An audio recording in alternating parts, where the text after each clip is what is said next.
Bismillah, kita mulai. Innal hamdalillah wassalatu wassalamu ala Rasulillah wa ala alihi wa sahbihi wa man tabi'ahum bi ihsan ila yaumil qiyamah. Kepada seluruh keluarga besar, para orang tua murid, para wali santri dan para wali santriwati di Nizamiyah yang semoga Allah jaga kesehatannya, Allah berikan keberkahan di dalam hidupnya dan umurnya. Dan tentunya kita harus paham apalah arti kesehatan kalau tidak disertai dengan keberkahan umur yang kita peroleh. Barokahnya umur itu bukanlah panjangnya, barokahnya ilmu bukanlah hanya sehatnya, tetapi barokahnya ilmu kalau kita kembalikan pada definisi para ulama, al-barokatu kullu ma tuzidukum fi ta'ah. Apapun perkara yang menambah ketaatan kita, maka perkara itu disebut dengan barokah. Makanya kalau kita ingin meraba diri kita, umur kita, apakah umur saya ini barokah ataukah tidak, jangan dilihat panjang dan pendeknya umur kita. Tetapi yang dilihat adalah bertambahnya ketaatan kita ataukah tidak pada setiap episode yang kita lewati, pada hari-hari yang kita jalani. Siapapun mereka yang sedang mendapati banyak ketaatan pada setiap hari dan episode hidupnya, maka itulah barokah. Kadang-kadang ada orang yang pendek umurnya tetapi hidupnya barokah. Kita lihat Mus'ab bin Umair. Mus'ab bin Umair itu 32 tahun beliau meninggal dunia. Tetapi beliau menjadi salah satu sahabat yang dicintai Rasulullah ketika semua umurnya itu barokah. Ada Sa'ad bin Mu'ad umurnya 38 tahun ketika beliau meninggal dunia. Tetapi walaupun baru 38 tahun beliau meninggal dunia, tetapi arasnya Allah itu berguncang ketika menyambut wafatnya dan kematiannya Sa'ad bin Mu'ad.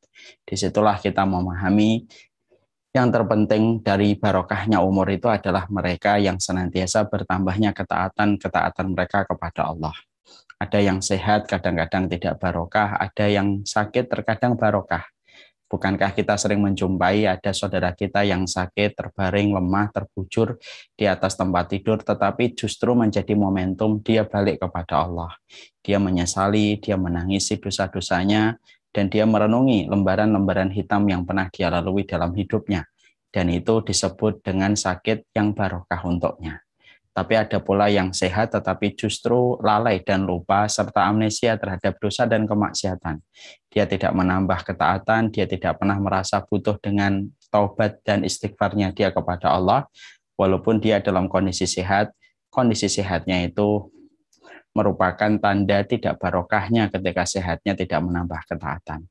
Inilah yang menjadikan kita meminta semoga kita diberikan keberkahan umur dalam setiap waktu, dalam setiap episode yang kita hadapi di dalam kehidupan. Karena tidak ada yang bermanfaat dari umur kita kalau tidak mendapatkan keberkahan dari sisi Allah. Semoga Allah senantiasa memberikan keberkahan dalam setiap umur kita. Allah memberikan kepada kita keberkahan ilmu yang kita pelajari, keberkahan ilmu yang kita dapatkan dalam kehidupan kita. Dan barokahnya ilmu yaitu adalah ketika kita senantiasa bertambah dekat kita kepada Allah dan bertambah akhlak kita yang baik kepada orang yang beriman. Bertambah akhlaknya yang baik kepada guru yang telah mengajarkan kita apapun itu walaupun cuma satu huruf yang bernama A ataupun Ba. Berakhlak baik kepada murid-murid dan kepada para santri yang mereka senantiasa bersungguh-sungguh mempelajari ilmu. Berakhlak yang baik kepada orang tua kita, berakhlak yang baik kepada circle kita, tetangga kita, dan itu merupakan indikator keberkahan kita di dalam ilmu. Sesungguhnya barokahnya ilmu bukan banyaknya hafalan. Maaf ya, kadang-kadang kita menjumpai ada teman kita hafal juz 30, juz 29, juz 28, tetapi ternyata banyak orang tidak nyaman ketika berada di dekatnya. Kata-katanya ketus, tidak berakhlak dengan akhlak yang baik, gampang menghujat, gampang memvonis, gampang menyalahkan. Seakan-akan tidak ada yang salah kecuali dirinya dan kelompoknya. Kalau ada yang semacam itu, berarti kita kembalikan saja kepada makna barokah yang disampaikan para ulama salaf. Barokahnya ilmu adalah bertambah dekatnya kita kepada Allah, dan kita bertambah baiknya akhlak kita kepada orang-orang yang beriman dan orang-orang yang baik di sekitar kita. Semoga itu kita peroleh seiring kita meminta dipanjangkan kesehatan, dipanjangkan umur kita. Kita meminta semoga kita senantiasa diberikan keberkahan di dalam setiap umur kita. Alhamdulillah, tentunya kita bersyukur betul pada kesempatan hari ini kita berjumpa kembali di dalam majelis tafsir. Walaupun kabutnya masih begitu tebal, walaupun mendungnya masih begitu gelap menggelayut pada beranda kehidupan kita. Walaupun semacam ini, tentunya kita paham, ujian ditambah musibah hasilnya tidak akan pernah mampu mengalahkan hasil dari kenikmatan yang ditambah dari kebaikan yang Allah berikan kepada kita. Karena kebaikan dan kenikmatan yang Allah berikan kepada kita jauh lebih besar hasilnya daripada jumlah yang didapatkan dari ujian yang ditambah dengan musibah. Inilah yang menjadikan kita tidak boleh amnesia terhadap besarnya nikmat yang Allah berikan kepada kita. Karena terkadang, kata Syekhul Islam, kenikmatan itu kalau bertubi-tubi menjadikan sensitivitas kita terhadap kebaikan itu menjadi hilang. Kita mendapatkan sinar mentari. Karena mendapatkannya setiap hari, tanpa terasa, tanpa kita minta, akhirnya kita tidak lagi merasa bahwasanya sinar matahari adalah kenikmatan. Kita mendapati air, karena kita mendapati mudah, karena uang yang kita pakai untuk membeli air juga uang kita jauh lebih banyak daripada uang yang kita pakai membeli air. Setiap kita haus langsung bisa kita minum, akhirnya sensitivitas kita terhadap air itu menjadi hilang kalau itu adalah kenikmatan. Ini pula yang kita harus sadari, bahwasanya jangan-jangan kenikmatan yang Allah berikan terus dalam kehidupan kita karena terlalu seringnya, karena terlalu gampangnya kita mendapatkan kenikmatan itu bertubi-tubi, justru menjadikan kita lupa untuk mengaktifkan sensitivitas kita, bahwasanya itu adalah kenikmatan. Suami kita adalah kenikmatan walaupun dengan kekurangan-kekurangan yang dia miliki. Istri kita adalah kenikmatan, anak-anak kita kenikmatan, nafas itu kenikmatan. Dan semoga kita senantiasa terasah hatinya untuk berada pada kesyukuran karena kita tidak ingin menjadi hamba yang kehabisan alasan untuk bersyukur kepada Allah. Marilah kita belajar dari Abu Kilabah. Matanya buta, tangannya buntung, kakinya juga bengkok yang tidak bisa dipakai berjalan normal. Tapi dalam kondisi semacam itu, beliau tetap memuji dan bersyukur kepada Allah untuk menunjukkan kepada kita tentang sebuah arti yang penting. Orang yang beriman itu indikatornya banyak, tapi salah satu indikator yang paling besar di antara keimanan itu adalah ketika kita pandai bersyukur atas apapun yang Allah berikan dalam kehidupan kita. Semoga kita tidak menjadi hamba yang amnesia, semoga kita tidak menjadi hamba yang sering lupa terhadap besarnya kenikmatan hanya karena kita hilang sensitivitas kita terhadap kebaikan itu disebabkan karena gampangnya kita mendapatkan hal itu. Semoga hati kita tetap terasah, apapun yang kita peroleh, apapun yang kita dapatkan, bagian dari kenikmatan besar yang Allah berikan kepada kita. Kepada Allah kita bersyukur, kepada Allah kita berterima kasih, dan kita meminta kepada Allah supaya diberikan kekuatan untuk melahirkan ketaatan di dalam kehidupan kita. Karena tidak ada yang diminta oleh Allah dalam setiap nikmat yang Allah berikan kepada kita, kecuali adalah bertambahnya ketaatan kita. Dan bertambahnya ketaatan kita tergantung dengan kekuatan ketika Allah memberikan pertolongan kepada hamba yang Allah rahmati dan hamba yang Allah kehendaki. Jangan pernah berputus asa untuk senantiasa bersyukur kepada Allah. Tapi jangan pernah berputus asa pula untuk meminta pertolongan kepada Allah. Karena yang menjadikan kita mampu sujud, yang menjadikan kita mampu rukuk, yang menjadikan kita mampu ngaji, yang mampu menjadikan kita mampu melakukan ketaatan dalam seluruh rangkaian kehidupan kita itu bukan karena hebatnya kita selaku manusia. Tapi kita mampu melakukan ibadah dan ketaatan untuk membayar seluruh kenikmatan yang Allah berikan dengan ketaatan kita yang bertambah. Kekuatan itu datang dari Allah. Bukan kita yang hebat, tetapi Allah yang hebat ketika menolong orang yang beriman. Kepada Allah kita bersyukur dan kepada Allah kita menggantungkan segala urusan kehidupan kita dan semoga Allah tidak pernah meninggalkan kita walaupun sekejap mata. Sebelum kita melanjutkan dan menukik pada pembahasan surat Al-Ma'un yang akan menjadi pembahasan kita hari ini, saya ingin menyampaikan dalam bentuk prolog, bahwasanya kita diwajibkan oleh Allah bukan hanya melakukan kebaikan, tetapi Allah memerintahkan kita supaya kita melakukan kebenaran. Banyak sekali narasi hari ini dan framing yang dihasilkan oleh media massa, media mainstream, selalu mengarahkan manusia supaya manusia hanya sekedar melakukan kebaikan. Yang penting baik, tetapi melupakan unsur yang paling penting daripada kebaikan, yaitu adalah kebenaran. Orang yang baik belum tentu benar, tetapi yang benar haruslah menjadi baik. Dan Allah itu menyuruh kita bukan hanya menjadi baik, tetapi Allah itu menyuruh kita untuk menjadi benar. Dan benar itu standarnya jelas. Ma wafaqal kitab was sunnah. Yang dinamakan kebenaran itu adalah apapun yang sesuai dengan Al-Quran dan apapun yang sesuai dengan As-Sunnah, itulah yang disebut dengan kebenaran. Kebaikan sendiri bisa sangat-sangat relatif. Karena setiap orang mendefinisikan kebaikan itu berbeda-beda.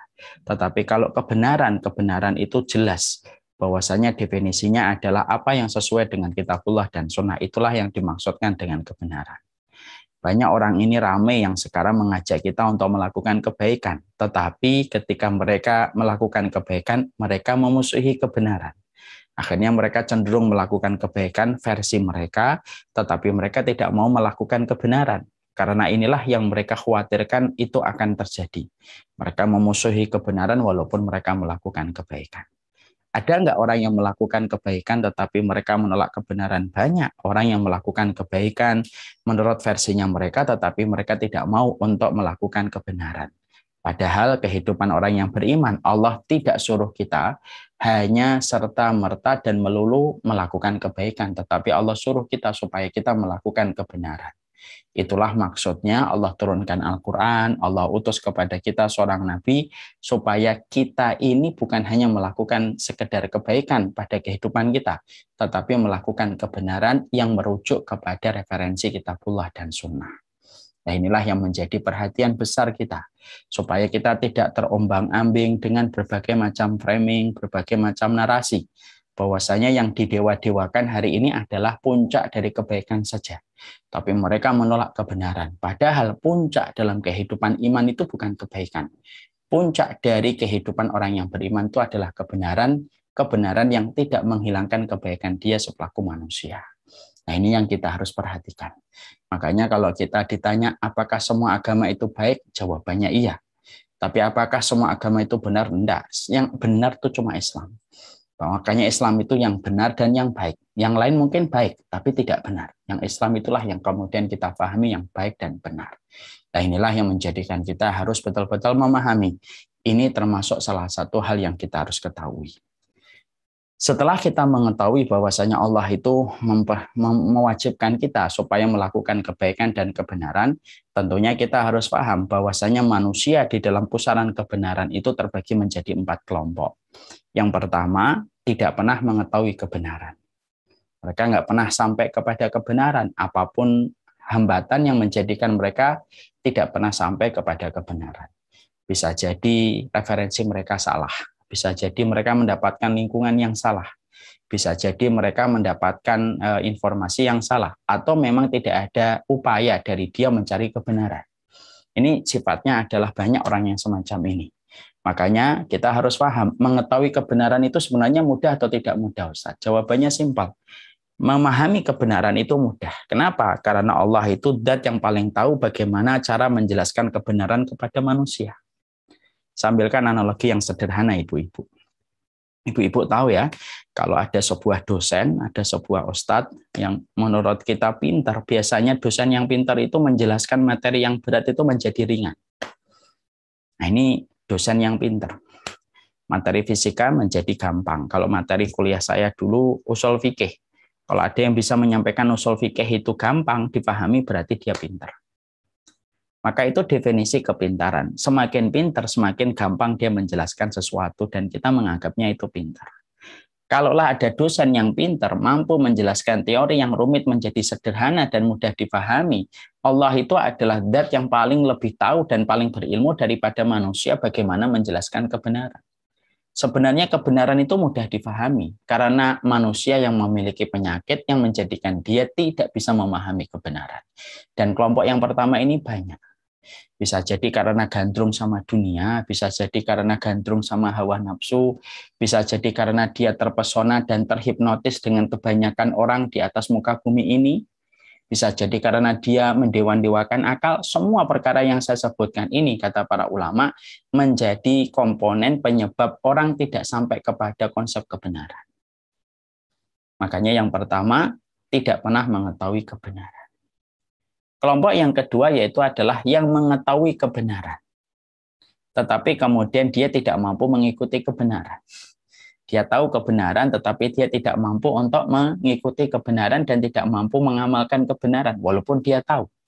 Dia sudah tahu, dia sampai kepada kebenaran, tetapi tidak mau mengikutinya. Ya, tidak mau untuk kemudian mengikutinya dan tidak mau untuk membelanya. Maka semacam ini banyak orang yang mereka tahu kebenaran, tetapi mereka berdiri di pinggir garis kebenaran dan tidak pernah berani masuk kepada lingkaran kebenaran itu sendiri. Tapi dia tahu ini yang benar. Tapi dia tidak mampu untuk keluar dari lingkaran-lingkaran dosa yang dia lakukan untuk melangkah pada lingkaran kebenaran. Banyak kan orang-orang yang kita kenal, mungkin kita kadang-kadang kita masih bermaksiat, melakukan dosa. Kita tahu itu yang benar tuh begini. Tapi kita tidak pernah berani untuk melangkah meninggalkan zona nyaman dosa yang dilakukan untuk berpindah pada lingkaran kebenaran karena banyak harga yang harus dibayar ketika harus melakukan itu. Dia tahu yang benar, akhirnya terjadi gejolak pada hatinya, terjadi perang di dalam hatinya yang tidak selesai-selesai karena dia betul-betul berperang dalam hati kecilnya, sehingga akhirnya dia tidak bisa untuk mengikuti kebenaran walaupun dia tahu yang benar. Saya pernah ngobrol-ngobrol dengan sahabat saya, Ustadz Zaidul. Ustadz Zaidul itu menyampaikan begini, apa yang menjadi pola pikir itu sangat mempengaruhi penyakit yang akan diderita manusia itu sendiri. Ada salah satu orang itu mendapati penyakit berat. Ketika beliau mencoba untuk berdialog, temannya beliau mencoba untuk membuka sisi terdalam dari orang ini, kenapa kok sampai memiliki penyakit berat ini? Ternyata akhirnya terungkap sebuah jawaban. Beliau pasien ini memiliki sebuah peperangan batin yang cukup lama dalam profesi dia. Di mana dalam profesi ini, tidak usah saya sebutkan, dia berperang hatinya, dia tahu bahwasanya banyak hal salah yang dia lakukan di dalam profesinya. Tetapi dia tahu bahwasanya yang benar itu tidak melakukan itu semuanya. Tapi karena dia di bawah tekanan, di bawah pressure, dan karena lingkungannya sudah semacam itu, akhirnya dia tidak mampu untuk kunjung keluar dari zona nyaman sesuatu yang salah, untuk melompat dan berpindah kepada lingkaran kebenaran. Apa yang terjadi? Akhirnya dipikir menggerogoti kesehatannya dan menyebabkan penyakit yang beliau derita. Akhirnya alhamdulillah sempat akhirnya diadakan healing untuk beliau. Akhirnya beliau mampu untuk bertobat kepada Allah sampai akhirnya beliau meninggal dunia dalam kondisi beliau sudah bertobat dari semua hal yang beliau ingkari ketika dalam hidupnya, cuma beliau tidak mampu keluar dari zona kemaksiatan itu. Apa yang kita dapatkan di situ, ibu-ibu? Yang kita dapatkan adalah ada orang yang mereka itu tahu yang benar. Ini yang benar nih. Kalau yang pertama kan nggak tahu sama sekali. Ya karena framing, karena narasi, dan berbagai macam hal yang menjadikan mereka tidak pernah tahu yang benar itu yang mana. Tapi yang kedua tahu yang benar, tetapi dia tidak mampu untuk mengikuti. Kenapa? Karena berbagai macam hal. Dia terlalu terikat pada zona nyamannya, sampai akhirnya dia tidak bisa keluar dari zona nyaman itu untuk mengikuti kebenaran. Kita harus ingat ya, perkataan dari Imam Ibnu Qayyim. Imam Ibnu Qayyim itu berkata begini, manusia itu kalau sudah melakukan kemaksiatan dan candu terhadap perbuatan dosa, maka lama-lama dia akan terjebak kepada dosa itu. Ketika dosa itu sudah tidak lagi bisa memberikan kenikmatan, maka dia pun tidak akan bisa keluar karena kuatnya candu dosa itu menggenggam hatinya dan menguasai jiwanya. Kan begitu ya. Mari kita ambil contoh apakah perkataan ini benar atau tidak. Orang yang terjebak dengan minuman khamr, orang yang terjebak dengan narkoba. Awal-awal mungkin nikmat, sekali, 2 kali, 3 kali, 4 kali. Sampai akhirnya mereka tidak lagi bisa menikmati itu. Sakau, kemudian mereka dalam kondisi kebingungan kalau nggak mendapati minuman khamr. Sebenarnya yang ditimbulkan sudah tidak lagi nikmat, tapi sudah rasa sakit yang mereka rasakan kalau tidak mendapatkan barang itu. Maka sesungguhnya akhirnya ketika sudah semacam itu pun sudah memberikan rasa sakit pun, dia juga tidak bisa keluar ketika barang-barang itu sudah menguasai dan menjajah hati dan jiwanya. Nah, itu pula yang kita ambil perkataan ini kepada konsep, kepada kehidupan secara umum. Banyak orang yang mereka itu berada pada zona nyaman kemaksiatan, saking banyak kemaksiatan, walaupun dia pikirin ada perang hati, perang batin di dalam hatinya, dan dia tidak mampu untuk menegaskan posisinya, hanya terjadi perang batin terus. Maka dia melihat kebenaran tetapi tidak pernah mau untuk mengikuti kebenaran. Dan kelompok yang kedua itu juga banyak. Ada yang ketiga, yaitu adalah yang mengikuti kebenaran. Dia mengenali kebenaran, mengikuti kebenaran, tetapi tidak bisa istiqomah. Tentunya kita paham ya, mengikuti kebenaran itu bukan di satu musim, tetapi melewati segala macam musim. Allah itu tidak mewajibkan kita sampai pada ujung kebenaran, tetapi Allah memerintahkan kita untuk mati di atas kebenaran, yang belum tentu setiap orang itu akan mati di atas kebenaran. Banyak orang yang mereka dulunya berada pada kebenaran, tetapi belum tentu mereka bertahan pada kebenaran itu, istiqomah pada kebenaran itu. Ada yang di tengah jalan berbalik arah. Makanya kita lihat ada orang yang dulunya menjulurkan tangan untuk kita, ayo kita ngaji, tetapi tangan itu tidak lagi kita jumpai di tempat ngaji. Karena apa? Berjalan mengikuti kebenaran itu tidak mudah, karena membutuhkan kekuatan besar, ditambah dengan proses dan pengorbanan yang besar pula, yaitu yang bernama istiqomah. Dan kelompok yang ketiga juga banyak, jalan 2 langkah mundur, jalan 4 langkah mundur, jalan 10 langkah setelah dia menghadapi resiko dia mundur. Dan ada kelompok yang ketiga. Dan semoga kita dihindarkan dari 1, 2, 3. Ada kelompok yang keempat. Kelompok yang keempat adalah yang mengikuti kebenaran. Lalu dia setia mengikuti kebenaran dan dia diwafatkan di atas kebenaran. Inilah yang menjadi maksud dari doa yang kita panjatkan sebagaimana yang dicontohkan oleh Rasulullah SAW. Allahumma arinal haqqo haqqo warzuqna tiba'ah wa arinal batila batila warzuqna ijtinabah. Ya Allah, tunjukilah yang benar-benar adanya. Tunjuki yang benar-benar itu adanya, supaya kami mampu mengikuti kebenaran itu. Tunjukilah yang batil adanya, supaya kami mampu untuk menjauhi. Dan inilah yang kita minta kepada Allah setiap waktunya. Dan kita harus paham, mengenali kebenaran ketika kita hari ini berada pada zaman fitnah itu bukan sesuatu yang ringan. Mengenali kebenaran kalau kita berada pada zaman fitnah itu sesuatu yang sulit dan sesuatu yang sukar. Karena kita berada pada satu zaman yang sudah diisyaratkan oleh Nabi sebagaimana potongan malam yang begitu gelap gulita. Kalau malam sudah begitu gelap gulita kan kita bingung ya. Kayak kita di rumah jam 10 malam mati PLN kan kita bingung. Mau ke kamar mandi bingung, mau ke ruang depan bingung, mau ngambil air bingung. Apalagi mencari cincin yang jatuh ketika sedang malam gelap gulita. Sulit mendapatkannya. Maka pada zaman fitnah itu, arti fitnah itu apa sih Ustadz? Arti fitnah itu banyak. Salah satu di antara arti fitnah itu apa? Kamu akan sulit mengenali yang benar dan yang salah, dan kamu akan sulit mengenali yang batil dari yang benar. Tidak usah dalam konteks kebenaran dan kebatilan, Ibu. Mengenali mana yang kawi dan mana yang ori aja susah. Tidak usah konteksnya kebenaran dan kebatilan, Ibu. Mengenali perempuan dan laki-laki hari ini susah. Ini laki atau perempuan ya, kita sangka laki tapi perempuan, kita sangka perempuan tapi laki. Mengenali dia muslim atau bukan muslim itu susah Bu hari ini. Ini muslim atau tidak muslim ya? Kalau pada zaman dulu kan gampang, kalau gini muslim. Kalau gini sekarang nggak bisa. Ini muslimah atau nggak muslimah itu susah dipahami. Makanya inilah yang menjadikan kita akhirnya betul-betul ngerti. Ketika kita berada pada zaman fitnah, di mana arti fitnah itu adalah sulitnya kita mengenali kebenaran untuk kita bedakan dari kebatilan, maka inilah yang menjadikan kita akhirnya paham. Komitmen mengenali kebenaran itu harus tumbuh pada kehidupan kita. Karena Allah tidak hanya menyuruh kamu untuk hanya menjadi baik, tapi Allah menyuruhmu untuk menjadi benar. Ya. Dan menjadi benar itu apa? Tadi saya sampaikan, kebenaran itu definisinya sederhana. Tetapi realisasi dalam kehidupannya yang begitu berat. Apa itu definisi dari kebenaran? Mawafaqal kitab wa sunnah. Apapun yang sesuai dengan kitabullah dan sunnah itulah yang paling disebut dengan kebenaran.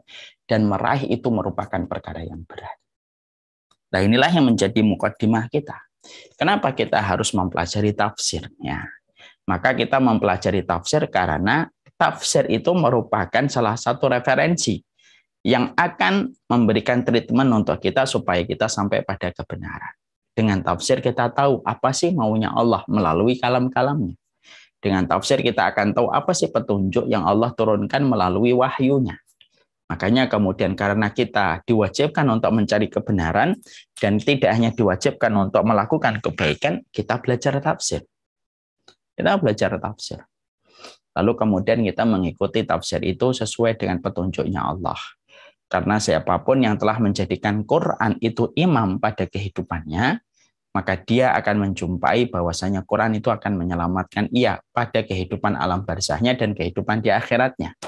Tapi siapapun mereka yang tidak pernah mampu untuk menjadikan Quran itu imam dalam hidupnya, maka Quran itu akan memberikan malapetaka bagi mereka yang tidak pernah melaksanakan kewajibannya kepada Quran.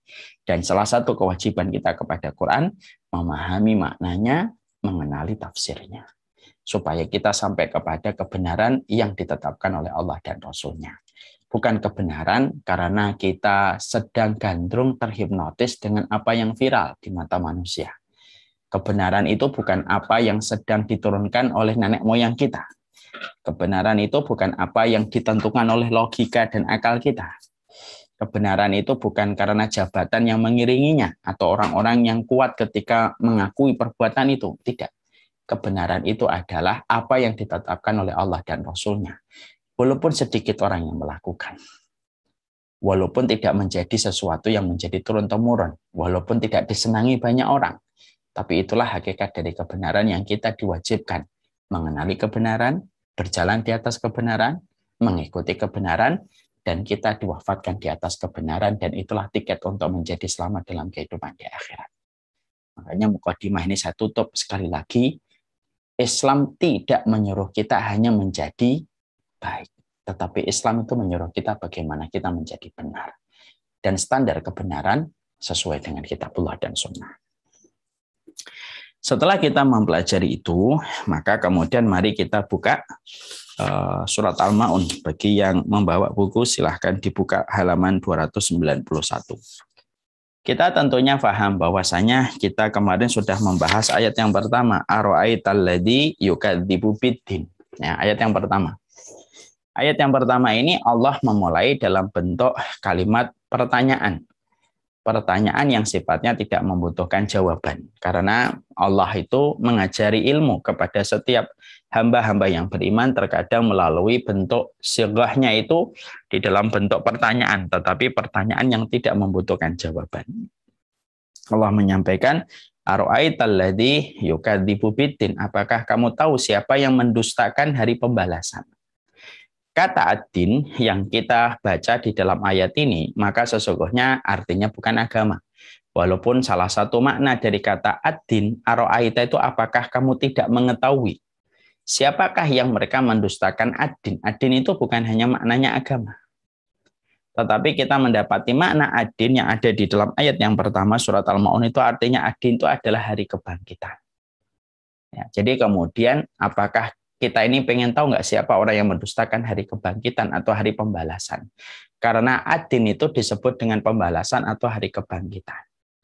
Makanya kita membaca di dalam tafsir surat Al-Fatihah, Maliki Yaumiddin, yang memiliki hari pembalasan. Karena Allah itu betul-betul menggenggam hari pembalasan itu.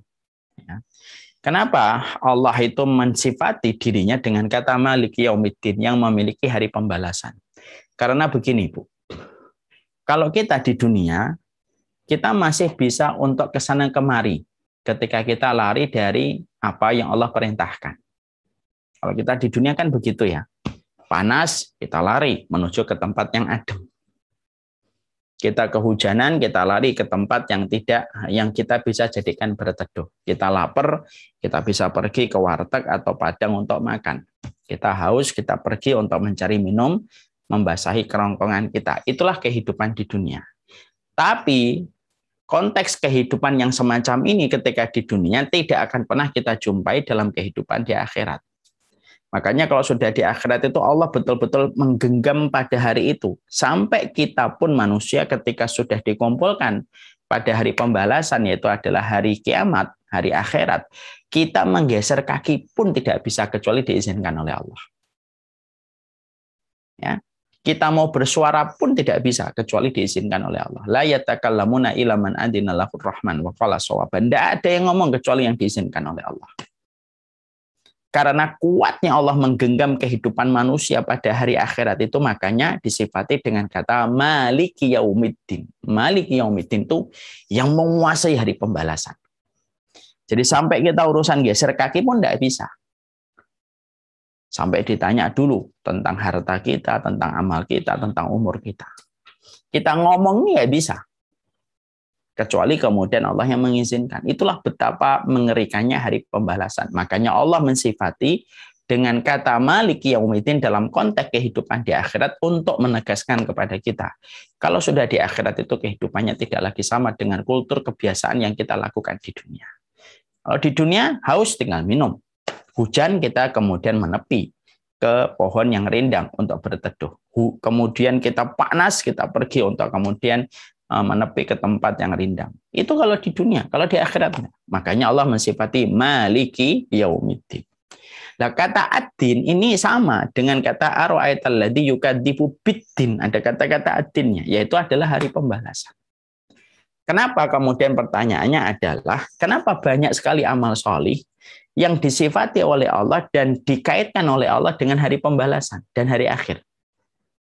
Nah, kan kita menjumpai banyak sekali perintah-perintah yang disampaikan oleh Allah dan Rasul-Nya ketika memerintahkan kita beramal, tetapi dengan sebuah keterangan dan informasi bagi yang beriman kepada Allah dan hari akhir.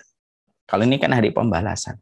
Kenapa banyak sekali amal yang Allah kaitkan amal itu dengan keimanan kita kepada hari pembalasan dan hari akhir? Contoh, ngomong yang baik bagi mereka yang beriman kepada Allah dan hari akhir. Memuliakan tamu, memuliakan tetangga, itu bagi siapapun yang beriman kepada Allah dan hari akhir. Kenapa Allah selalu sertakan? Kenapa Allah selalu sertakan itu dalam kehidupan kita? Kenapa Allah selalu sertakan bahwasanya banyak amal selalu dikaitkan dengan hari iman kepada Allah dan hari iman kepada Allah dan pembalasan hari akhir? Karena disitulah kita mendapati bahwasanya karena besarnya cobaan pada amal itu, kemudian karena banyak zona nyaman yang harus dikorbankan untuk melakukan amal itu, sampai-sampai kalau kita tidak yakin dengan hari pembalasan, maka tidak akan mampu melakukan itu. Mas Iwan. Maka ini kita harus paham. Jadi, kalau kita harus, kenapa kalau ngomong yang baik atau kalau tidak bisa diam, dikaitkan, mangkana yu'minu billahi wal yaumil akhir. Kenapa memuliakan tamu? Mangkana yu'minu billahi fal yukrim dhaifahum. Kenapa kemudian mangkana yu'minu billahi fal yukrim jarhu? Kenapa kok banyak sekali amal dikaitkan oleh Allah dengan iman kepada Allah dan hari akhir? Bukan kepada malaikat, bukan kepada takdir, tapi kepada hari akhir. Karena kalau kita tidak mengimani hari akhir untuk mendapatkan balasan, nggak akan ada orang yang bisa memuliakan tamu. Karena benak zona nyaman kita yang hilang kalau kita sudah memuliakan tamu. Banyak cobaan yang harus kita dapatkan ketika kita memuliakan tamu, terutama ketika tamu itu lama di rumah kita. Kenapa kemudian memuliakan tetangga dikaitkan dengan iman kepada Allah dan hari akhir? Karena kalau bukan karena kita ingat pahala yang nanti-menanti di hari akhir, kita nggak akan mampu memuliakan tetangga kita. Karena banyak sekali hal yang bisa menjadi sensitif antara kita dan tetangga kita. Makanya disitulah kita akhirnya paham. Ara'aital ladzi yukadzibu bid-din. Ini berarti merupakan perkara yang besar. Kalau kemudian sudah dikaitkan dengan hari pembalasan, kalau amal itu sudah dikaitkan dengan hari akhir, berarti cobaannya besar dan kemungkinan besar zona nyaman yang kita korbankan itu juga besar. Makanya Allah meletakkan keimanan kepada hari akhir untuk memberikan motivasi. Kalau bukan karena hari akhir, kamu tidak akan bisa beramal dengan amalan itu. Ya, makanya orang kalau tidak percaya hari akhir dan harinya adanya kehidupan setelah kematian, tidak bisa beramal. Maka ini kemudian yang kita harus pahami. Kenapa disebut dengan mangkana yu'minu billahi wal yaumil akhir. Kenapa ada ad-din ketika kita mendapati satu perintah di dalam satu ibadah. Semuanya itu menjelaskan kepada kita. Semua ibadah, kalau sudah dikaitkan dengan hari akhir, berarti cobaannya besar dan banyak zona nyaman yang harus dikorbankan. Untuk ingat, pembalasannya itu nanti ketika di akhirat, pada waktu kita nanti dikumpulkan dalam pengadilan Allah. Kalau kita tidak ingat ini, tidak akan bisa mengerjakan amalan itu. Karena profitnya hampir-hampir tidak ada. Memuliakan tamu itu kan profitnya nggak ada. Memuliakan tetangga profitnya nggak ada. Profitnya cuma satu, nanti dari akhir. Itu yang kita harus pahami. Setelah kita kemudian memahami ara'aital ladzi yukadzibu bid-din, tahukah kamu siapa yang mendustakan agama, mendustakan hari pembalasan? Maka kemudian di sini dijelaskan fadzalikal ladzi yatu'ul yatim. Mereka itu siapa sih orang-orang yang mereka itu tidak percaya hari akhir, tidak mempercayai hari kebangkitan itu? Maka sesungguhnya disampaikan di sini fadzalikal ladzi yatu'al yatim, yaitu adalah mereka-mereka yang menghadi anak yatim. Menghadi anak yatim itu definisinya apa? Ini kan kita harus paham. Kenapa ini penting untuk kita pelajari tafsirnya? Supaya kita jangan sampai salah menempatkan dalil, tetapi konteksnya tidak benar. Dari dalil ini, banyak orang yang meletakkan dalam konteks yang tidak benar. Contoh, ketika ada anak yatim, kemudian melakukan kesalahan, banyak orang yang membiarkan. Tidak meluruskan, tidak kemudian mengarahkan. Ya, bahkan tidak memberikan hukuman ketika dia melakukan kesalahan.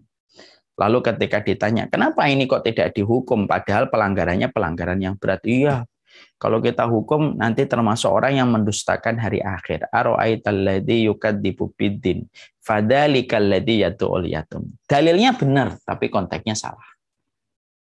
Konteksnya salah. Mengingatkan anak yatim, maka kemudian itu ada hal yang kemudian kita harus mengerti. Mengingatkan anak yatim bukan menghardik. Makanya akhirnya tadi saya sampaikan, ini penting nih untuk kita letakkan kembali ayat ini, supaya kemudian kita bisa meletakkan dalilnya sesuai dengan konteksnya. Nah, sebelum kita membahas itu, kita bahas dulu. Siapa itu anak yatim? Anak yatim itu adalah man mata abuhu wa ummuhu wa huwa lam yablugh. Yang dinamakan anak yatim itu adalah mereka yang telah mati bapaknya, dan telah meninggal pula kemudian ibunya atau meninggal bapaknya dalam kondisi ketika dia belum balik. Maka ini disebut dengan anak yatim. Mereka dalam kondisi membutuhkan sekali. Kenapa membutuhkan? Karena orang tua, terutama seorang bapak yang menjadi tulang punggung keluarganya telah wafat. Sebelum dia bertumbuh kembang dan mampu melaksanakan kewajibannya sebagai seorang manusia, entah laki-laki atau perempuan. Makanya dia membutuhkan itu. Makanya Masya Allah ya, luar biasa kalau kemudian sudah yatim ini. Jadi akhirnya dari definisi itu kita akhirnya paham, kalau sudah gede ya tidak bisa disebut yatim. Misalkan saya sudah umur 40, bapak saya meninggal dunia, saya tidak bisa sekarang saya yatim. Tidak bisa, kan kamu sudah umur 40 tahun. Yatim itu bagi mereka anak yang belum balik, belum mampu untuk melaksanakan kewajibannya sebagai manusia ketika sudah ditinggalkan oleh ayah, ketika ayah itu menjadi tulang punggung buat keluarga. Nah, tentunya inilah yang kemudian menjadi hal yang kita harus pahami tentang definisi anak yatim. Sebelum kita bicara tentang menghadi anak yatim, tentunya kita harus paham ya, bahwasanya disinilah kita paham selezat-lezatnya air susu tidak akan pernah selezat ketika air susu itu tidak dicampur dengan kristalisasi keringat dari seorang ayah. Ya, karena kalau bicara anak yatim itu selalu pembicaraannya adalah bapak yang meninggal. Ya, makanya kemudian kita harus paham. Anak tidak akan pernah mendapatkan kebaikan hidupnya sampai dia mampu membalas antara air susu yang diberikan ibunya dengan kristalisasi keringat yang dicampur oleh bapaknya ketika anak itu mendapatkan air susu dari ibunya dan keringat dari ayahnya. Saya tidak mau ada di antara kita yang salah persepsi bahwasanya bapak kita tidak memiliki jasa sebagaimana ibu kita. Entah karena salah pengasuhan atau hutang pengasuhan. Kalaupun bapak kita melakukan kekurangan, mungkin dia melakukan kesalahan kepada ibu, biarlah itu menjadi catatan beliau di hadapan Allah dan kita selaku anak yang terus memintakan ampunan untuk bapak kita. Supaya kita dikirimkan malaikat yang memintakan ampunan untuk kita. Tapi kita juga harus paham, mungkin kita paham pengorbanan ayah memang tidak sebesar seorang ibu. Tapi ingat, lezatnya air susu tidak akan sempurna tanpa keringatnya seorang ayah. Makanya kemudian akhirnya ketika seorang ayah meninggal dunia, statusnya itu menjadi yatim. Beda dengan ketika seorang anak ditinggalkan ibunya. Maka sesungguhnya dia bisa masih mendapatkan kecukupan dari ayah yang terus bekerja. Ini kita harus pahami ini supaya kita menghargai posisinya seorang ayah.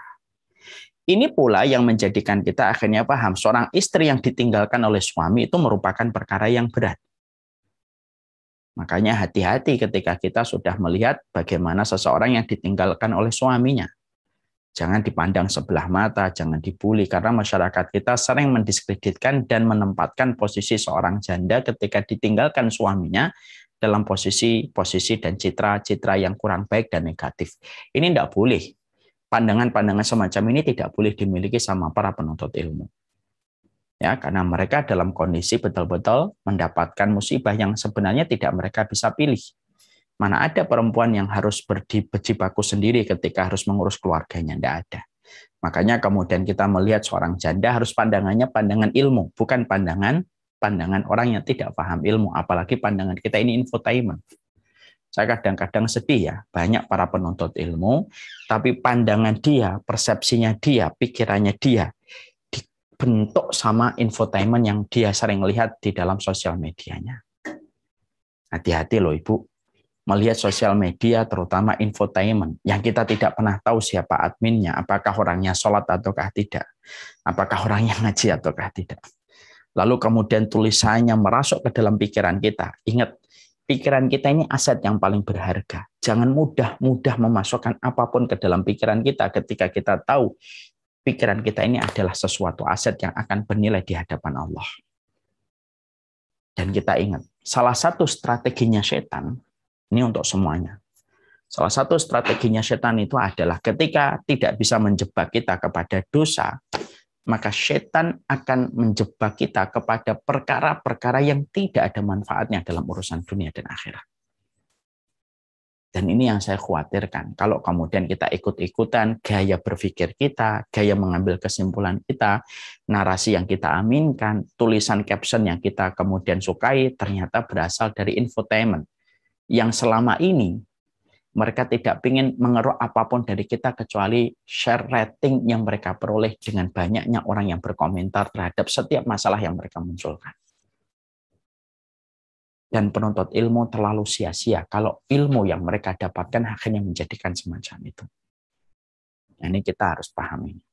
Di sisi yang lainnya kita juga harus pahami, ibu-ibu, bahwasanya wanita-wanita yang mereka ditinggalkan suaminya, kalau mereka ridho, Allah memberikan kekuatan lebih.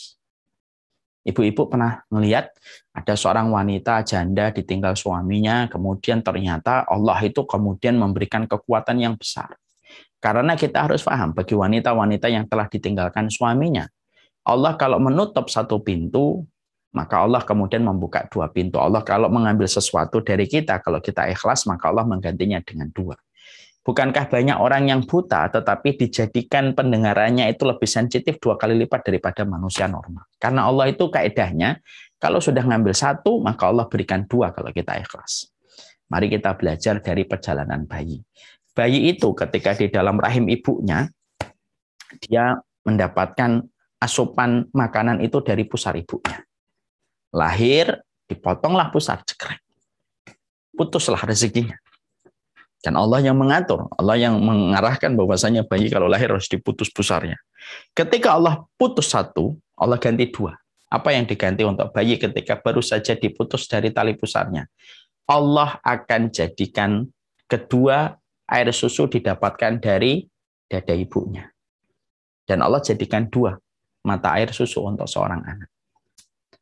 Ketika akhirnya anak disusui, kemudian akhirnya dia kemudian harus disapih, maka Allah jadikan 2 air susu yang ditinggalkan ketika harus disapih diganti oleh Allah dengan 4. Ada daging, ada tumbuhan, ada makanan, yang semuanya itu lebih banyak daripada apa yang diambil dari 2 mata air susu yang dihirup dan diminum oleh anak ketika dia dalam susuan ibunya selama 2 tahun. Ini kaidah umum yang disampaikan oleh Imam Ibnu Qayyim. Innallaha idza aghlaqa baban fatahallahu babaini. Allah itu kalau nutup satu pintu, Allah membuka 2 pintu penggantinya selama dia ikhlas. Banyak orang yang mereka menjadi janda, lalu ketika mereka terima, lalu mereka ridho dengan kondisinya, Allah rubah bagaimana wanita itu memiliki kekuatan yang besar. Yang mana kekuatan itu ternyata tidak pernah bisa diperoleh sama orang yang masih ada suaminya. Dia menjadi ayah, dia menjadi ibu sekaligus, kadang menjadi seorang ayah, kadang menjadi ibu, berjibaku, ngurusin anak, masak, mencari rezeki, semuanya. Kenapa kita lihat kok kuat? Karena begitulah cara Allah kalau sudah mengambil sesuatu dari seseorang, maka Allah ganti dengan 2 penggantinya. selama dia ikhlas. Mari kita belajar dari kisahnya para ulama-ulama besar. Banyak ulama besar yang mereka lahir dalam kondisi yatim. Imam Ahmad, Imam Syafi'i, Imam Bukhari, mereka lahir dari keluarga yatim. Imam Syafi'i, gurunya ibu pertama kali. Bagaimana kita ngelihat Imam Ahmad, ibunya luar biasa kuat. Imam Ahmad dari kecil itu semenjak dia usia 2-3 tahun itu dimandikan setiap subuh. Dimandikan setiap subuh, kemudian dibawa ke masjid, didudukkan di masjid setiap subuh, ngelewatin dinginnya gurun ketika di waktu malam. Imam Syafi'i dididik untuk menghafalkan Al-Quran, 7 tahun hafal Al-Quran. Di samping di sisi yang lainnya, ibunya Imam Syafi'i itu mengumpulkan terus itu dinar supaya menjadi bekal anaknya nanti untuk mempelajari ilmu akhirat. Karena ilmu akhirat pun harus membutuhkan pengorbanan. Ya kan? Makanya ibunya para ulama itu mereka mengumpulkan dinar. Tabungan mereka itu bukan untuk di masa tua, tapi untuk menjadikan anak-anak mereka mendapatkan ilmu akhirat yang betul-betul maksimal. Nah, ini kadang-kadang kebalik dengan kondisi dulu. Kita hari ini kalau ilmu dunia rela bayar sampai jutaan dan tidak pernah komplain. Ini semesternya 50 juta. Iya. Ini bayarnya segini kalau les ini. Ya. Sekalinya ilmu agama, protes. Beda dengan para ulama dulu. Mereka memberikan pengorbanan. Kemudian akhirnya apa? Ibu Imam Syafi'i, Imam Ahmad itu lahir dari keluarga-keluarga yatim. Benang merahnya itu mereka keluarga yatim. Kenapa kok bisa jadi ulama Imam Syafi'i, Imam Bukhari, kemudian Imam Ahmad gitu? Tadi kita belajar, apa yang kita pelajari bahwasanya Allah kalau menutup satu pintu kepada seseorang, maka Allah membuka 2 pintu pengganti. Dan itu yang kemudian kita dapati dari kehidupan para ulama. Makanya kalau kemudian kita menjumpai ada seseorang yang ditinggalkan suaminya, terutama ketika pada masa pandemi ini, banyak orang-orang yang ditinggalkan suaminya. Banyak yang ditinggalkan bapak dan ibunya sekaligus. Banyak yang kemudian ditinggalkan oleh kemudian suaminya. Kalau mereka ikhlas, kalau mereka ridho, lalu tetap berjalan di atas rel kebaikan dan kebenaran, dan tidak menjadikan dia melenceng hawa nafsunya, siapapun seorang wanita yang ditinggalkan oleh suaminya, sampai anaknya menjadi yatim, dirinya menjadi janda, lalu dia tetap siqah dan istiqomah berjalan di atas kebenaran, maka Allah akan memberikan kekuatan. Yang mana kekuatan itu mungkin tidak akan pernah diperoleh sama orang yang masih ada suaminya. Ya kan? Sering kan kita melihat, ada fulan. Kayak misalkan ibunya Imam Ahmad, ngangkat anaknya sendiri. Di mana itu dilakukan oleh seorang wanita. Habis kemudian mengantarkan Imam Ahmad pulang, lalu kemudian mencari sesuatu untuk mencukupi kebutuhan dari anaknya. Dan inilah yang menjadikan kita paham. Ini yang kemudian memahamkan kepada kita bahwasanya inilah ketika kita memahami konteks yatim, janda, dan memahami konteks bahwasanya apa yang Allah ambil selalu Allah ganti dengan 2 penggantinya. Dan supaya kemudian kita juga melihat dan mendefinisikan janda dalam pandangan-pandangan syar'i dan sunnah. Sekali lagi supaya kemudian kita tidak terombang-ambing dengan pandangan dan narasi yang sering dibuat sama orang-orang yang tidak memiliki ilmu dan tidak memiliki pegangan syariat dalam kehidupan mereka. Salah satunya orang yang berkecimpung dan selalu mengikuti riuh rendahnya tentang infotainment. Setelah kita mengetahui itu, maka kemudian kita akhirnya membahas. Yang artinya menghardik anak yatim ini gimana? Karena kemudian akhirnya ketika kita tidak paham, fadzalikal ladzi yad'ul yatim. Akhirnya apa? Yang tadi saya sampaikan kasusnya. Banyak anak yatim ketika ditinggalkan sama bapaknya, terkadang Allah uji orang-orang yang merawatnya. Ketika mendapati anak yatim itu nakal. Sebenarnya prototip masyarakat kita yang suka mengatakan kenapa ya anak yatim itu kok nakal? Pada dasarnya tidak 100% benar. Mungkin cara kita memahami konteks dalil, memahami dalilnya salah. Ketika banyak anak yatim melakukan perkara yang melampaui batas, kita diamkan. Ketika kita tidak mau menghardiknya, lalu kemudian kita merasa kalau nanti kita memarahinya gara-gara dia melampaui batas, itu termasuk menghardik. Bukan itu artinya menghardik. Makanya Imam Ibnu Katsir kemudian menyampaikan kepada kita, artinya menghardik anak yatim itu apa? Apakah kalau kita membentak anak yatim ketika anak yatim salah, bentakan kita adalah bentakan kasih sayang, itu berarti adalah kesalahan dan termasuk orang yang mendustakan hari pembalasan? Enggak. Kalau memang kita membentak, kalau kita menghukum anak yatim karena melampaui batas, hukuman yang lahir dari kasih sayang untuk meluruskan, untuk membentuk karakternya, untuk membentuk kepribadiannya, maka itu bukan termasuk ranah fadzalikal ladzi yad'ul yatim. Jadi misalkan ada di antara bapak dan ibu sedang merawat anak yatim gitu. Ternyata anak yatimnya nakal. Dia mengambil sesuatu barang yang bukan miliknya. Maka kemudian peneguran kita, membentaknya kita, karena itu sudah dilakukan 2 atau 3 kali. Kemudian kita menghukumnya, maka itu bukan berarti menghadapi anak yatim. Itu namanya meluruskan. Itu membentuk kepribadian supaya dia tidak perlu melakukan perbuatan yang tidak perlu harusnya dia lakukan dan dia kerjakan. Ini yang kita harus paham. Setelah kita tahu bahwasanya membentak tidak selalu identik dengan yad'ul yatim, maka artinya yad'ul yatim itu apa? Menghadapi anak yatim. Maka kemudian setidaknya ada beberapa makna yang disampaikan oleh Imam Ibnu Katsir. 1, menghadapi anak yatim itu menyulitkan urusannya. Jadi kalau ada anak yatim disusahkan urusannya. Jadi orang yang kemudian memegang tanggung jawabnya menyulitkan urusannya. Sehingga kemudian dia tidak memudahkan urusannya, tetapi disulitkan dengan berbagai macam alasan yang kemudian dihadirkan ketika dia mengambil satu keuntungan ketika menyulitkan urusan anak yatim ini. Makanya maaf ya, kalau ada sampai orang yang mengurangi bansos, padahal bansos itu salah satunya mungkin separuhnya atau sepertiganya untuk keluarga-keluarga yatim yang harusnya mendapatkan bantuan ini, lalu dikurangi, disusahkan urusannya untuk mendapatkan bantuan yang menjadi haknya. Ini termasuk yad'ul yatim, orang yang tidak paham percaya, orang yang tidak paham tentang hari pembalasan ini. Ya, tega betul di hari tengah pandemi ketika rakyat dalam kondisi menjerit gitu, lambung sedang perih, perut sedang kosong gitu. Orang mengambil itu. Gitu. Saya nggak ngerti dengan apa yang terjadi dengan bangsa kita, dengan orang-orang di dalamnya. Bangsa yang kita cintai itu. Orang-orang rela untuk kemudian mereka itu mendolimi saudara-saudaranya, satu bangsa, satu negara yang sama-sama kita cintai. Makanya kalau ada bantuan yang harusnya dia dapatkan, lalu kita akhirnya sulitkan dengan berbagai macam hal, lalu akhirnya dia tidak mendapatkan haknya ketika urusan-urusannya tidak dia peroleh, walaupun dia tidak ketemu langsung dengan anak yatimnya, walaupun dia tidak bentak anak yatimnya, walaupun dia tidak pernah face to face dengan anak yatimnya. Tapi kalaulah urusan anak yatim itu menjadi susah gara-gara apa yang kita lakukan, walaupun kita tidak pernah face to face dengan anak yatimnya, itu termasuk yad'ul yatim. Menyulitkan urusannya. Dan anak-anak yatim itu dalam konteks Islam, kalau kita lihat di dalam konteks sejarah Islam, anak-anak yatim itu berada pada wilayahnya kaum muslimin dan berada pada tanggung jawabnya pemimpin dan berada pada tanggung jawabnya negara.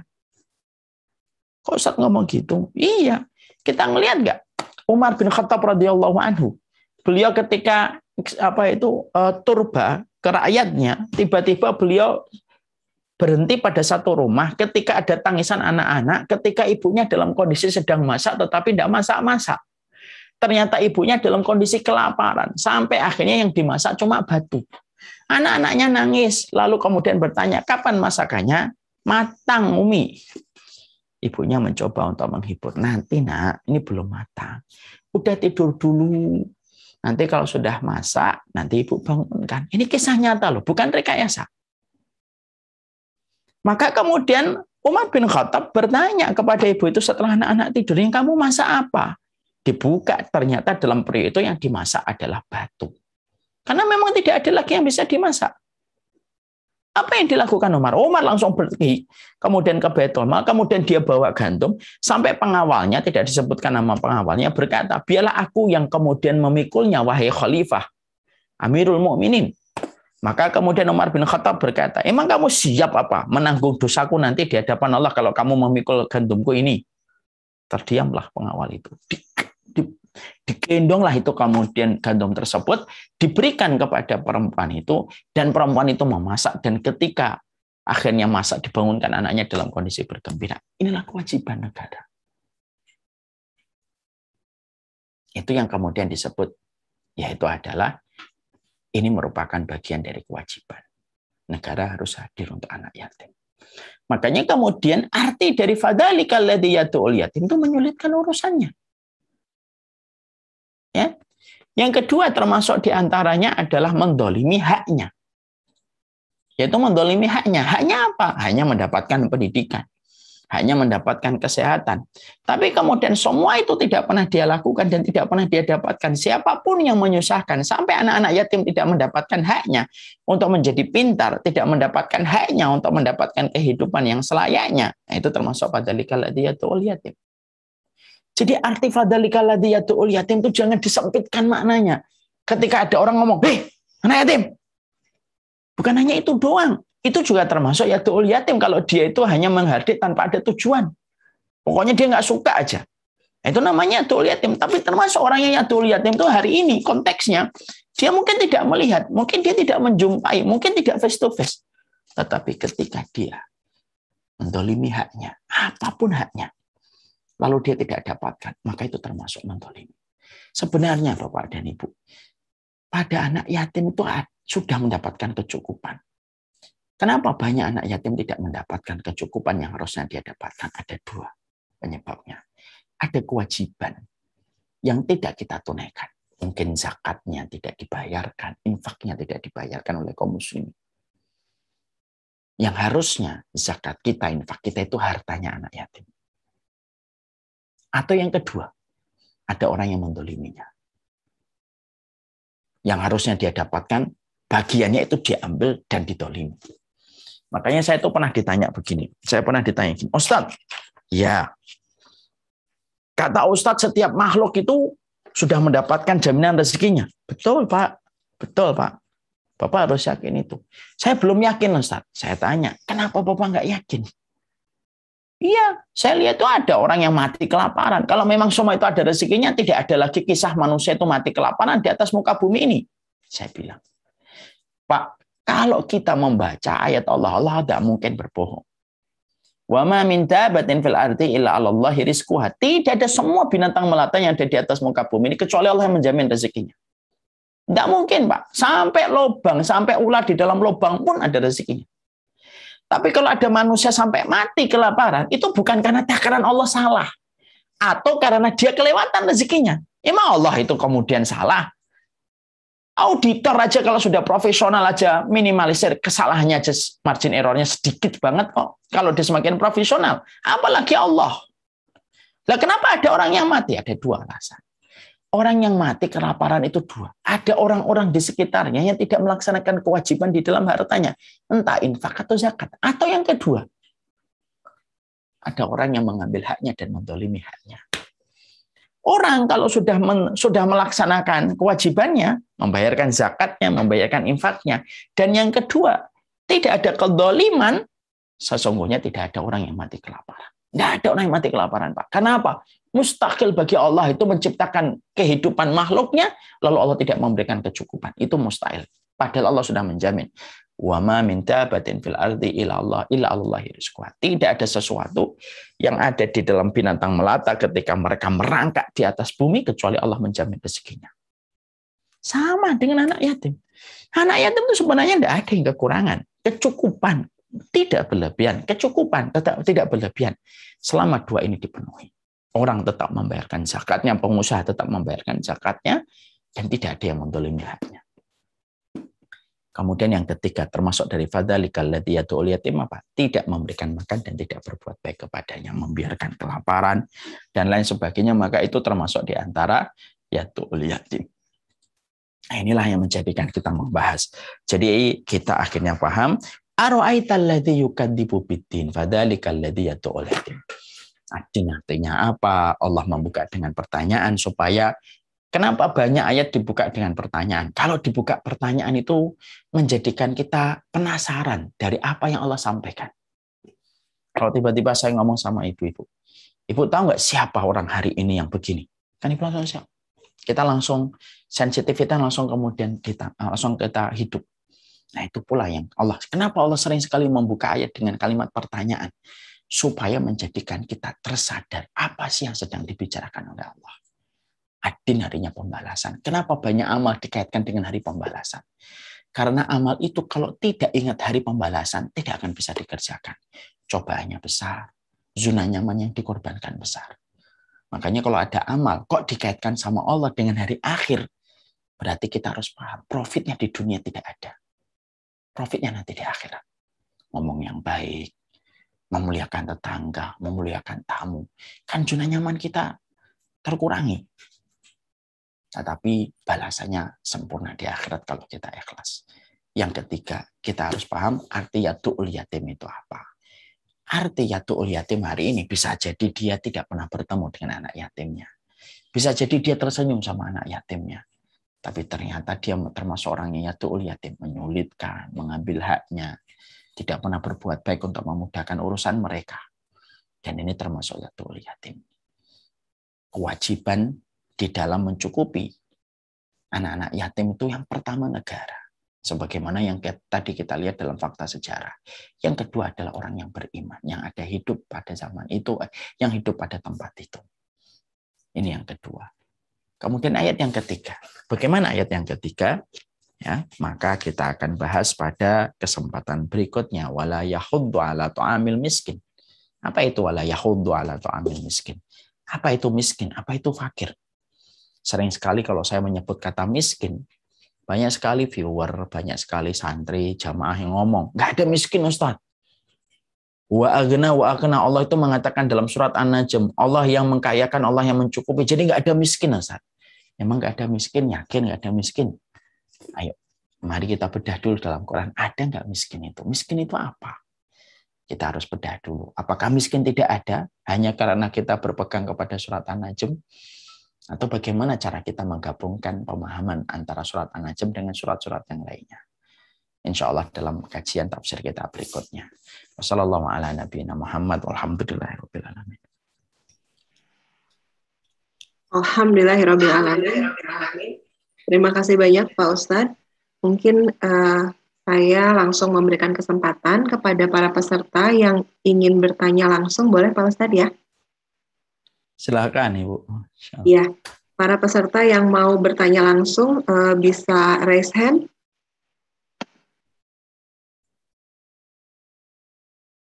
Apakah ada? Oke, kalau begitu saya bacakan pertanyaan saja ya Pak Ustadz. Silakan Ibu. Bismillah. Assalamualaikum. Bagaimana mengayomi anak yang bapaknya bercerai masih hidup tapi tidak dinafkahi oleh bapaknya? Apakah nilai pengayoman yang kita berikan pada mereka ini sama dengan terhadap anak yatim? Ibu ketika merawat anak, sang mantan suami tidak memberikan kewajibannya. Ini harus dipahami betul. Laki-laki yang tidak memberikan nafkah kepada anak itu dosa besar. Wa 'alal mauludi rizquhunna wa kiswatuhunna bil ma'ruf. Allah itu sudah menyampaikan bahwasanya anak itu tetap menjadi kewajiban dari seorang ayah. Mantan istri ada, mantan anak nggak ada. Kalaupun mantan kita kemudian menikah dengan orang lain ketika membawa anak kita, menikahnya dia tidak menghilangkan kewajiban untuk memberikan nafkah. Kenapa? Bagaimanapun itu nasabnya kembali kepada seorang ayah. Ini yang pada hari ini menjadi abu-abu karena udah dibawa ibunya, biar ibunya yang ngasih makan. Oh, salah besar. Dan dosa besar tidak mencukupi ini termasuk mendolimi kewajiban dan haknya seorang anak. Kadang-kadang kita jumpai banyak orang tua yang terkadang mereka bisa membeli barang, ada seorang ayah itu bisa memberi barang-barang branded gitu. Tapi giliran memberikan nafkah untuk anak-anaknya yang sedang bersama dengan mantan istrinya, dia tidak memberikan. Dengan berbagai macam alasan, ini nanti dipakai sama ibunya. Yang namanya memberikan nafkah wajib. Ketika diselewengkan itu sama ibunya, mantan istrinya, itu pun kewajiban itu kepada Allah. Tetapi tidak menghilangkan kewajiban seorang ayah dan seorang bapak untuk terus memberikan nafkah kepada ibu-ibu, kepada anak-anaknya. Mantan istrinya udah nggak mendapatkan nafkah. Tapi anak nggak ada mantan.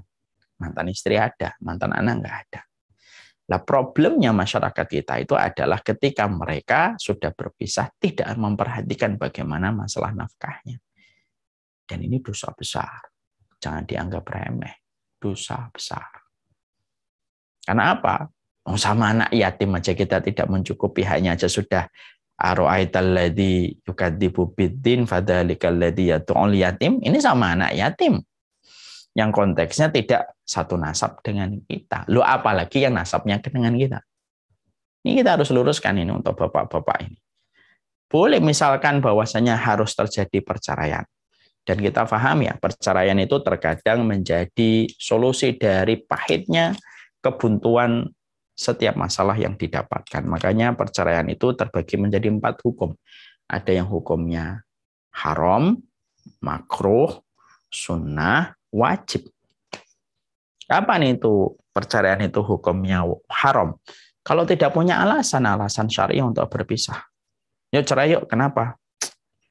Ya sudah nggak cocok nih gitu. Hanya sebatas itu bercerai. Haram nih. Ada pernikahan yang makruh. Makruh itu apa? Mungkin salah satunya kemudian ada yang melakukan dosa tetapi atau memiliki kekurangan-kekurangan yang sifatnya melakukan kesalahan-kesalahan yang sebenarnya masih bisa dikompromikan dan dia ada komitmen untuk bertobat. Tiba-tiba masih minta pisah hanya gara-gara kecewa, maka tentunya ini menjadi sesuatu yang sifatnya adalah makruh. Menjadi sunnah. Kalau memang kita melihat ada kebaikan dalam perpisahan itu untuk kebaikan akhiratnya. Kapan menjadi wajib berpisah? Ya ketika kita mendapati pasangan kita sudah keluar agama Allah, sudah melakukan dosa-dosa besar dan tidak ada komitmen untuk bertaubat, maka wajib untuk berpisah. Perpisahan itu bagi suami istri, tapi tidak berkenaan untuk anak. Anak tetap mendapatkan haknya. Haknya apa? Nafkah dari seorang ayah, dari seorang bapak. Dan ini harus diwajibkan dia untuk berikhtiar semaksimal mungkin. Wallahu a'lam bishawab. Terkadang banyak seorang laki-laki dia mencukupi ini, membeli ini, tapi justru untuk anak-anaknya malah dia tidak perhatikan. Ya, pasti akan dihitung sama Allah. Allah bisa. Apakah orang yang semacam ini ketika dia mendapati mantan suaminya tidak memberikan nafkah, apakah dia sama dengan memelihara anak yatim? Kan enggak. Itu kan anaknya ibu. Ibu yang akan mendapatkan keutamaan pahala yang besar di sisi Allah ketika menggantikan posisi seorang laki-laki yang tidak tahu kewajiban dia kepada anak di hadapan Allah. Semoga dikuatkan bagi wanita-wanita yang sedang berjibaku ketika mantan-mantan suaminya tidak memberikan nafkah untuk anak-anak mereka. Kecewa sama mantan istri lumrah. Tergores dalam muka, terbersit di dalam perih, biasa. Di dalam perpisahan itu pasti ada itu terjadi. Tapi kewajiban tetaplah kewajiban. Seberat apapun luka yang ada di antara keduanya. Karena anak mereka tidak mengerti tentang masalah yang dihadapi kedua orang tuanya, kecuali anak punya hak yang harus dicukupi. Wallahu a'lam bishawab. Jazakallahu khairan Ustaz. Semoga menjawab pertanyaannya. Pertanyaan berikutnya, Bismillah Ustaz, bagaimana dengan ada orang yang menyimpan harta anak yatim atau dalam kurung hak waris ibunya yang akan diberikan setelah anak tersebut besar?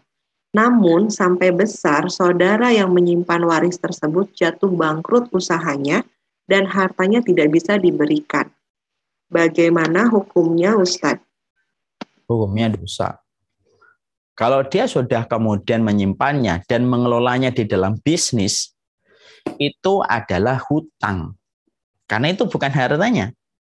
Dan sebenarnya mengelola di dalam bisnis itu harus dengan keridhaan anak itu ketika anak itu sudah bisa diajak bicara. Walaupun belum balik kan, misalkan umur 10 tahun kan hari ini sudah bisa diajak ngobrol. Ini dipakai dulu ya untuk bisnis nanti supaya dapat untung. Ya. Berarti dia pinjaman. Dan pinjaman itu harus dibayarkan. Mentang-mentang itu keponakannya tidak lagi menjadi pinjaman, ya enggak. Kalau memang akadnya itu adalah saya pakai dulu ya om pakai dulu ya, berarti kan minjam. Berarti pinjaman itu akan tetap dihitung pinjaman oleh Allah. Sampai itu akan dibayarkan. Dan kita paham ya, pinjaman yang tidak dibayarkan, hutang yang tidak dibayarkan, salah satu di antara dalil yang membuat kita harus waspada adalah innan nafsa mu'allaqatun bainas sama'i wal ardi hatta yuqda dainuhu. Sesungguhnya ruhnya orang akan tergantung tidak di langit, tidak di bumi, dia dalam kondisi kesakitan, ketika dia punya hutang dan belum dibayarkan hutangnya. Itu yang membuat kita harus hati-hati kalau sudah bicara tentang harta orang lain. Oke. Allah alam. Pertanyaan berikutnya Pak Ustadz. Pak Ustadz, Ya, sejak pandemi banyak sekali permohonan donasi dari yayasan-yayasan yatim atau duafa via WA yang tidak kita kenal. Bagaimana menyikapinya? Kita tidak mungkin membantu semua karena keterbatasan dana. Bagaimana juga tanggung jawab terhadap yayasan tersebut? Walladzina idza anfaqu lam yusrifu wa lam yaqturu wa kana baina dzalika qawama. Orang mukmin itu kalau mereka bersedekah tidak terlalu ekstrim semuanya, tapi juga tidak terlalu bakhil. Sesuai dengan kadar kemampuannya di pertengahan. Tidak disarankan di dalam agama Allah itu kalau kita membaca pada surat Al-Furqan, udah saya punya mobil 2, saya punya rumah 2, semuanya saya infakkan. Terus akhirnya dia jatuh miskin, meminta-minta. Enggak begitu. Punya mobil 2, punya rumah 2, maka setengahnya kalau memang mau. 1 rumah, 1 mobil, saya infakkan. Nah itu hitungan kasarnya semacam itu. Wa kana baina dzalika qawama. Dia itu tidak terlalu ekstrim, tidak terlalu pelit. Tengah-tengahnya. Maka ketika kita memakai ayat itu dalam merealisasi kaitannya pada kehidupan kita, banyak sekali proposal yang datang. Kita tidak bisa nolong semuanya. Ya sudah, pilih yayasan yang betul-betul satu visi dan satu misi dengan ilmu yang kita pelajari. Wah ini bagus nih, yang ini bagus nih belum bisa. Kalau kita ada perasaan berdosa karena belum bisa membantu, istain billah wala ta'jiz. Mintalah tolong sama Allah, jangan merasa lemah. Ya Allah, itu masih ada beberapa proposal yang belum bisa saya bantu. Minta tolong sama Allah. Tolonglah ya Allah, semoga bulan depan ada tambahan proposal yang saya bisa bantu dengan rezeki yang Kau titipkan. Memaksakan sesuatu yang tidak mampu kita kerjakan namanya takalluf. Ya memang nggak mampu ya sudah. Jangan sampai kemudian akhirnya kita bantu semuanya, justru kita punya utang. Ini namanya takalluf. Membantu orang jangan sampai membuka pintu pemberat dalam kebaikan kita sendiri. Contoh, kita akhirnya membantu orang tetapi akhirnya berhutang di mana kita kesulitan membayar hutang itu. Sering kita jumpai gini. Saya sering sekali menjumpai setidaknya ada 2 ikhwan. Orang itu basicnya baik. Saking baiknya mereka tidak tega nolak orang. Setiap ada orang bantu, setiap orang. Akhirnya dia ngambil utang kemana-mana. Hingga tidak sadar hutangnya ratusan juta. Ketika keluarga besarnya mendudukkan beliau, menyidangnya dalam tanda kutip, kamu kok bisa punya utang ratusan juta? Rumah nggak punya, mobil nggak punya, cuma punya motor. Uangmu kemana? Diselidiki itu sama keluarga besarnya. Ternyata keluarga besarnya menjumpai dia ini terlalu baik dalam tanda kutip. Dia sering bantu ini tanpa menyadari kemampuan dirinya. Akhirnya dia utang sana, utang sini. Yang mana ketika berutang bukan untuk dirinya, tapi untuk orang lain. Hal semacam ini kan baik. Mana bisa baik? Kamu mendolimi hartanya orang lain, kamu hutang. Dan kamu terlibat kepada satu perkara hutang yang tidak ringan. Perkara halal yang bisa menghalangi kita dari surga itu hutang. Makanya hati-hati. Kebaikan itu harus ditakar dengan kekuatan. Jangan sampai kemudian kita meletakkan kebaikan, lupa menakar kekuatan kita. Semua itu harus dengan menakar kekuatan. Memang ibadah harus ditakar dengan kekuatan, Ustaz. Iya. Mana dalilnya? Walillahi ala nasi hijjul bait man istata'a ilaihi sabila. Kalian melaksanakan haji bagi yang mampu melaksanakan perjalanan. Bagi yang mampu melaksanakan perjalanan itu ada 2. Kamu sehat, kamu punya harta. Berarti kan harus ditakar kekuatan. Ya kalau saya nggak sehat, ya berarti nggak wajib. Kalau saya sehat tapi nggak punya harta, ya jangan mencuri. Jangan kemudian berhutang. Karena memang tidak disarankan berhutang. Itulah namanya menakar kekuatan. Melakukan kebaikan itu harus menakar kekuatan. Contoh lagi yang agak ekstrim dalam tanda kutip, poligami. Poligami kan sunnah Ustaz, tapi kamu punya nggak kadar kekuatannya? Jangan kemudian bicara sunnah, ngomong kenceng, tapi ternyata nggak menakar kekuatan. Rezekinya nggak bisa dibagi. Yang pertama nggak kemudian cukup, udah nambah yang kedua. bagaimana kemudian ilmunya, qawamnya. Tidak cukup untuk kemudian 2 mahkoda, 2 kemudian kapal.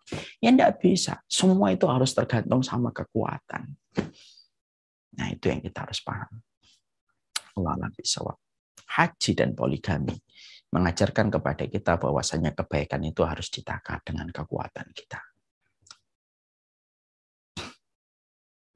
Alhamdulillah. Berikutnya Pak Ustadz. Bismillah Ustadz, apakah bisa diberikan zakat kepada janda cerai dan anaknya yang tidak dinafkahi oleh mantan suaminya? Kenapa Ibu? Maaf. Apakah bisa diberikan zakat kepada janda cerai dan anaknya yang tidak dinafkahi oleh mantan suaminya? Jadi kayak, kalau maksud pertanyaannya adalah golongan yang bisa menerima zakat itu, apakah janda cerai dan anaknya itu bisa termasuk sebagai golongan penerima zakat gitu kayaknya Pak Ustadz? Oh, janda itu apakah termasuk mustahik zakat? Iya, janda cerai dan tidak dinafkahi oleh suaminya. Ya kalau dia tidak punya harta ya memang termasuk kriteria penerima dan mendapatkan mustahik zakat. Tapi kalau ada janda dicerai sama suaminya tapi dia punya kilang emas ya tidak menjadi mustahik zakat. Ada janda dicerai sama suaminya tapi punya mobil Ferrari ya tidak termasuk mustahik zakat. Kalau ada seorang wanita dicerai sama suaminya, dia tidak punya pekerjaan tetap, masih kemudian dalam kondisi serabutan, ya tentunya dia menjadi orang yang mustahik zakat. Tapi ada janda yang semacam ini tidak menerima mustahik zakat. Yaitu siapa?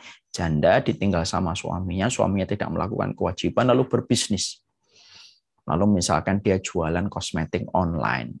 Kan lagi betul-betul lagi profit tuh. Jualan gede jualannya ya tentunya tidak mustahik zakat. Tinggal bagaimana kondisi dia dalam harian itu yang akan menentukan kriteria dia mustahik zakat ataukah tidak. Ya. Pak Ustadz ini pertanyaan banyak banget, nggak apa-apa. Sampai jam berapa Pak Ustadz? Satu lagi aja Ibu, sudah Satu setengah lagi. 12. Oke Pak Ustadz. Pak Ustadz, bagaimana hukumnya jika telah berpisah tapi seorang istri masih diberi nafkah? Gitu Ini Pak kok Ustadz. jadi rumah tangga ya? Iya Pak Ustadz. Masih mandalnya. Iya, gimana Om? Mungkin kapan-kapan kita buka tanya jawab masalah rumah tangga aja. Boleh banget mungkin, Pak Ustadz. Karena banyak sekali hal-hal yang sifatnya hukumnya itu simpel, tapi karena nggak ngerti ilmunya, akhirnya jadi bumerang dalam keluarga itu. Ibu tahu nggak, saya pernah dapetin seorang bapak-bapak itu tanya sama saya kemarin marah-marah gini Ustadz, kemudian saya ceraikan istri saya. Terus sekarang saya nyesel. Udah berapa hari Pak? Baru 2 hari. Tapi tadi pagi saya temuin, saya ciumin itu. Itu sudah rujuk atau tidak? Ya sudah Pak, kalau Bapak sudah kayak gitu. Terus saya tanya ulang, ini cara yang keberapa Pak? Wah sudah puluhan kali Ustadz, kalau saya marah ya kadang-kadang langsung emosi, saya bilang, udah pisah aja kita. Waduh, saya bilang, gimana? Gini ya, padahal laki-laki diberikan kekuatan untuk bisa memberikan kata cerai, itu adalah 3 kali. Kaget beliau. Terus saya ditanya, gimana hukumnya? Aduh, saya nggak ngerti, Pak. Karena kalau sudah lebih dari 3 kali, sudah nggak bisa sebenarnya. Makanya hati-hati kalau sudah terlibat pertengkaran. Makanya ibu-ibu itu beruntung kalau mendapati sang suami ketika lagi bertengkar banyak diem. Karena dia mungkin sedang menjaga kalimat itu tidak terucap ketika kekecewaan berada pada pucuk hati dan jiwanya. Ya kan? Makanya seorang ibu-ibu juga kalau bertengkar juga jangan gampang-gampang ngomong, udahlah kita pisah aja. Emang setiap pertengkaran itu lalu lasah gitu menjadikan kita bercerai? Nggak boleh kayak gitu. Setiap bertengkar kita memang nggak cocok nih. Jangan gitu. Bertengkar biasa. Mana ada keluarga yang tidak bertengkar? Tapi setiap menyikapi pertengkaran dengan kata perceraian itu salah besar. Ya, karena pertengkaran itu terkadang untuk menguraikan satu masalah yang sedang rumit terjadi, terkadang unek-unek itu keluarnya ketika lagi bertengkar, walaupun itu salah. Ya, unek-unek itu harusnya tidak pas keluar ketika kita bertengkar. Tapi kadang-kadang keluarnya pas ketika lagi marah. Dan tidak perlu menyikapi setiap kemarahan dan pertengkaran itu dengan kata perceraian yang disebutkan.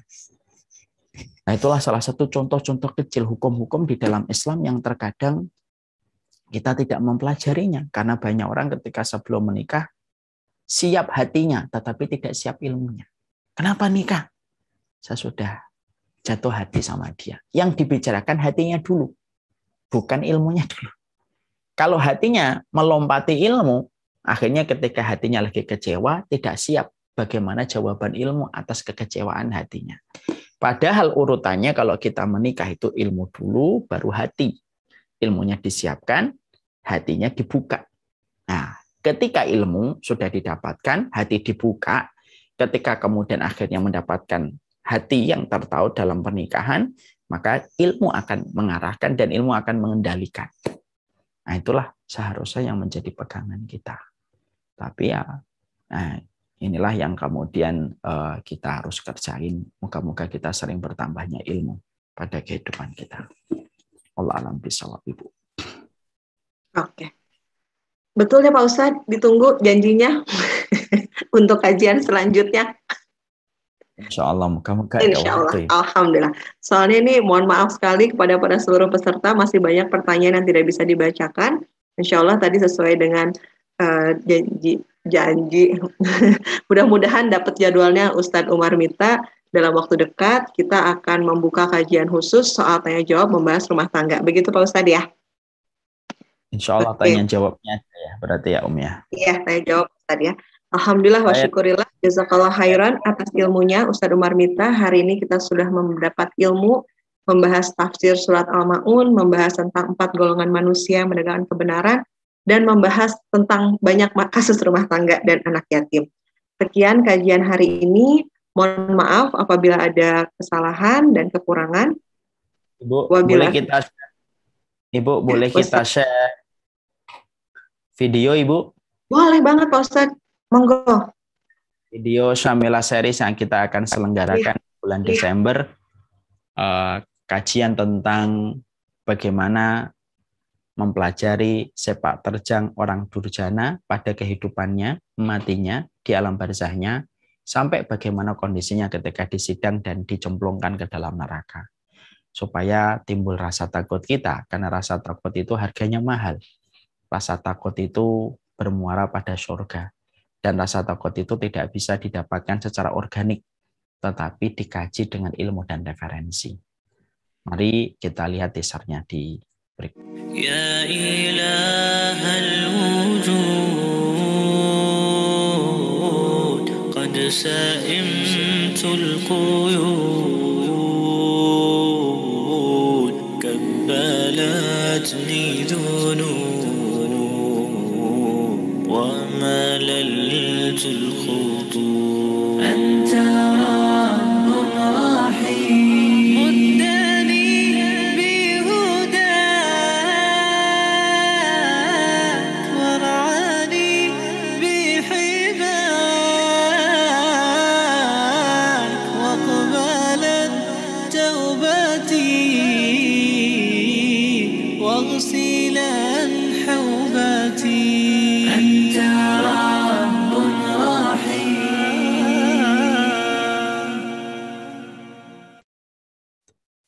Ikuti kajian Syamilah Series, mari kita menjadi keluarga di antara keramin umat, menjadi kerumunan para pencinta ilmu, supaya kepakan sayapnya para malaikat itu menaungi kita dalam hari-hari kita. Orang yang berilmu sekali lagi tidak akan pernah sama dengan orang yang tidak berilmu. Dan kita mempelajari ilmu haruslah sistematik, haruslah urut, terorganisir.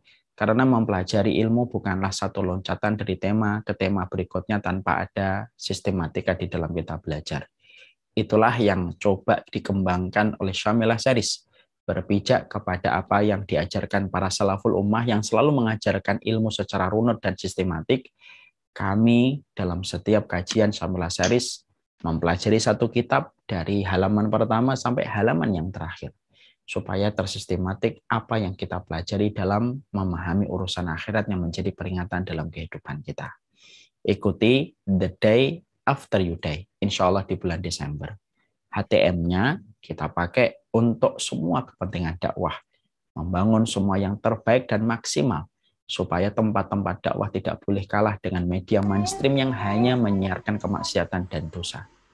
Kalaulah media mainstream saja hanya menyiarkan kemaksiatan, mereka memakai kamera yang mahal, mereka memakai lampu yang mahal, audio yang mahal, seharusnya menyampaikan kalimat Allah adalah tempat yang lebih layak untuk mendapatkan itu, supaya para penuntut ilmu mendapatkan hasil maksimal dalam setiap pembelajaran mereka untuk mengenali peringatan menuju kepada Allah Subhanahu wa taala. Sallallahu ala nabiyina Muhammad. Mari kita kemudian ikuti.